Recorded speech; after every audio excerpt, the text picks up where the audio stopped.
And here's the little fan. For such a little fan, it puts out a lot of air.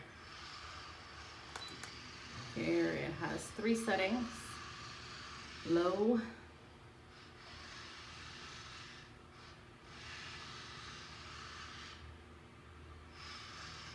medium,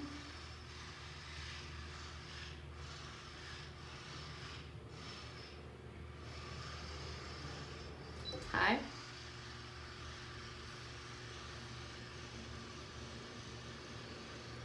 you can have the light on or off. The light is really bright, which is really good for if you need light out at night, which we do because we live in the desert and there's scorpions. So you need a bright light to watch where you're walking when you're taking your pets out at night to go to the bathroom.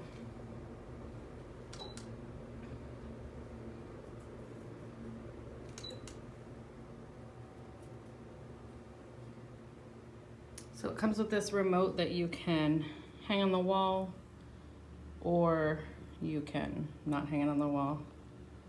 It has timers, 1 hour, 2 hours, 4 hours, 8 hours, which is good because I can set the fan portion and have it turn off. If I forget to turn it off before bed, it'll turn off all by itself, which is nice. All in all, we really love this little fan. And I love the color, it's black. And here's the fan at night to show you how bright that little light is and how much light it shines onto my patio.